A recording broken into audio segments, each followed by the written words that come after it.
بسم اللہ الرحمن الرحیم۔ شروع اللہ کے نام سے جو بڑا مہربان اور نہایت رحم کرنے والا ہے۔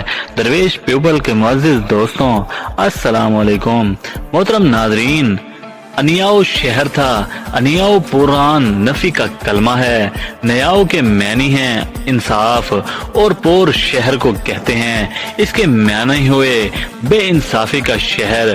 چنانچہ ایک گرو اور ایک چیلا اس شہر میں جا پہنچے اور چیزوں کا بھاؤ پوچھا۔ سب کا بھاؤ 16 سیر، گیہوں بھی 16 سیر، چنے بھی 16 سیر، گھی بھی 16 سیر، نمک بھی 16 سیر، گوشت بھی 16 سیر، غرض سب کا ایک ہی بھاؤ۔ گرو نے یہ حال دیکھ کر چیلے سے کہا کہ یہاں سے چلو، یہ شہر رہنے کے قابل نہیں، یہاں کھرے کھوٹے سب ایک بھاؤ ملتے ہیں۔ چیلے نے کہا ہم تو یہاں رہیں گے، خوب گھی کھائیں گے، طاقت آئے گی۔ ہر چند گرو نے بہت سمجھایا مگر اس نے ایک نہ مانی۔ خیر ایک عرصہ تک وہاں رہے، افراد سے سب چیزیں ملی، چیلا کھا کھا کر خوب موٹا ہوا۔ ایک دفعہ اتفاق سے ایوان شاہی پر پہنچے۔ راجا کے یہاں ایک مقدمہ پیش تھا، وہ یہ کہ 2 چور کسی مہاجن کے یہاں گئے تھے چوری کرنے۔ نقب دے کر ایک باہر پہرا دے رہا تھا، ایک اندر گیا ہوا تھا کہ ایک دیوار گر پڑی، وہ دب کر مر گیا۔ اس کے ساتھی نے دعویٰ کر دیا کہ اس نے ایسی کمزور دیوار بنائی تھی کہ وہ گر پڑی۔ مہاجن حاضر کیا گیا، اس نے عذر کیا کہ میرا قصور نہیں، ممار نے ایسی دیوار بنائی تھی۔ ممار حاضر کیا گیا، اس سے پوچھا، اس نے کہا مزدور نے گالا پتلا کر دیا تھا، اس نے اینٹ کو اچھی طرح نہیں پکڑا۔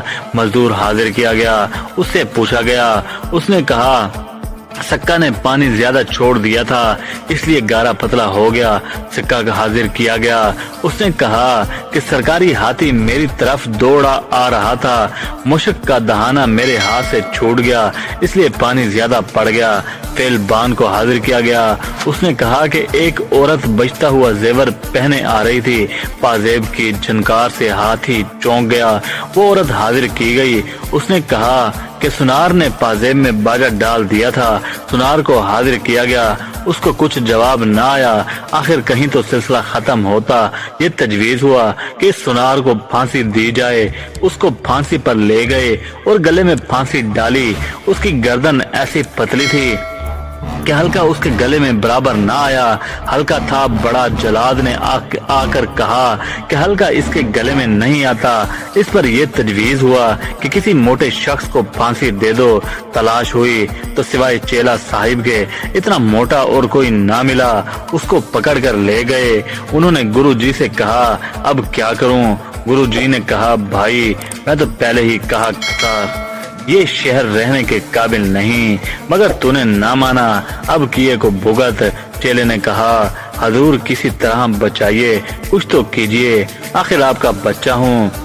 گرو نے تدبیر نکالی، آپس میں جھگڑنا شروع کر دیا۔ گرو کہے کہ مجھے پھانسی دو اور چیلا کہے کہ مجھے پھانسی دو۔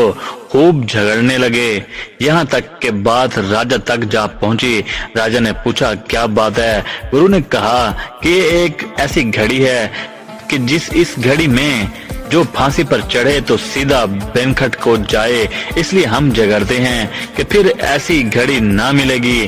راجا نے کہا کہ پھر اس سے بہتر موقع کہاں نصیب ہوگا، ہمیں پھانسی دے دو۔ چنانچہ اس منحوس کو پھانسی دے دی گئی۔ ایسے راجا کو پھانسی دینا ہی اچھا، پاپ کٹا خس کم جہاں پاک۔ یہ قصہ تھا ان نیاؤ پور کا۔ بہت سے لوگ مسلمان ہو کر ایسی ہی سلطنت سمجھتے ہیں خدا کی جیسے ان نیاؤ پور کی حکومت کہ کوئی قاعدہ اور قانون ہی نہیں، اندھا دھند معاملہ ہے جس کے کچھ اصول ہی نہیں۔ ایسے جاہل حکمرانوں سے بچنے کی اللہ تعالیٰ سے دعا مانگنی چاہیے۔